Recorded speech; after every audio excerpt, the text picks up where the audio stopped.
E aí chegamos a 52, foi a grande Olimpíada do Ademar, né?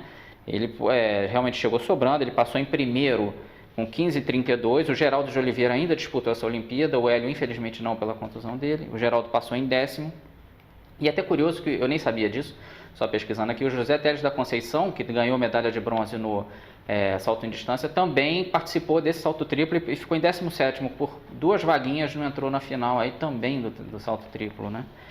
E aí, assim, os jogos de Helsinki, é bom fazer essa ressalva, em vez de ir direto para a final, que primeiro foram jogos na menor cidade, até hoje imagino que continuará sendo, porque Helsinki tinha 370 mil habitantes, se eu não estou muito enganado, e assim, é a menor cidade que já sediou os jogos, e vai continuar sendo, porque hoje em dia os jogos são eventos gigantescos, não dá para uma cidade mais modesta como Helsinki, mesmo sendo capital da Finlândia, sediar uma Olimpíada, então acho que esse recorde é imbatível. E o Ademar, ele sempre foi uma pessoa muito cortês, muito elegante, ele aprendeu um pouquinho de finlandês e chegou falando em finlandês lá no aeroporto e cantou uma canção em finlandês. Então, assim, ele conquistou o povo direto, né? Isso numa época que atleta não tinha nada, né? Não tinha assessoria de imprensa, atletas eram amadores, não tinha assessoria de imprensa, não tinha nada, não tinha profissional, não tinha coisa nenhuma. E realmente ele já chegou meio que conquistando o público já de saída, né? E ele, é bom lembrar isso, que assim, muita gente, o Ademar surpreendeu o mundo em 1952, já mais ou menos, né? Ele chegou como recordista mundial com 16,01. Eu concordo que sendo um brasileiro, é claro que, vamos dizer, a nata do esporte mundial não observava de perto, né? Os Estados Unidos, a Europa, e essa época não tinha nada de globalização, não tinha TV passando eventos direto ao vivo, não tinha nada disso. Então, realmente, nesse sentido, tudo bem, ele pode ter surpreendido porque ele não era visto o tempo todo, né? Mas ele era o recordista mundial, então ele chegou sim com bastante ibope e o próprio Brasil depositava todas as fichas nele, porque se ele não ganhasse o ouro, quem ia ganhar, né? Realmente era praticamente só ele ali que tinha chances grandes, né?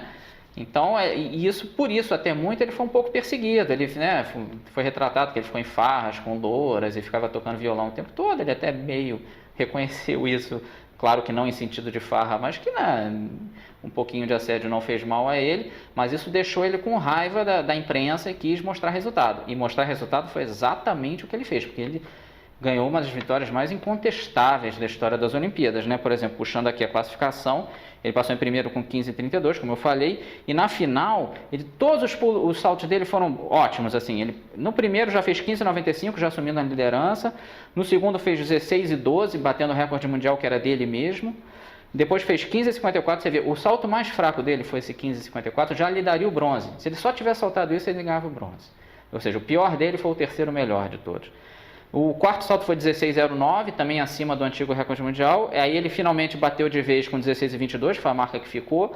E 16,05 ainda no último, ou seja, quando todo mundo já estava abrindo o bico, ele ainda saltava para 16,05 no último salto. Então, assim, é retratado, até consertar um equívoco que muito se fala, o Ademar bateu 4 vezes o recorde mundial. Aí não foi bem isso. Ele bateu 2 vezes. Não foi na progressão bonitinha, né? Não foi aumentando com os saltos, né? Foi meio errático, como é normal, né?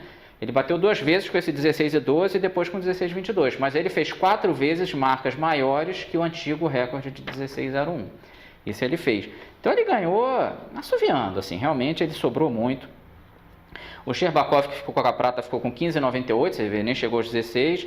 E o Devonis, que era Asnoldo Devonis, que era um venezuelano, ganhou a primeira medalha da história da Venezuela com 15,52, você vê, abaixo da marca que seria pior do Ademar, né? Esse 15,52 é bom lembrar, é exatamente a marca do recorde mundial de 1911, você vê como ainda estava se recuperando o esporte, né? O Geraldo de Oliveira ficou em sétimo com 14,95 e o sueco Arne Arman tinha sido ouro em 48, foi o último, né, da fase final. Então, o Ademar detonou e, terminado a competição, assim, os juízes mesmo chegaram para ele, agradece ao público e tal, né, que foi realmente um show, e é bom lembrar, ele já estava bem visto pela imprensa e pelo público por esse lance de falar finlandês, ele é muito simpático, né, um cara extremamente carismático.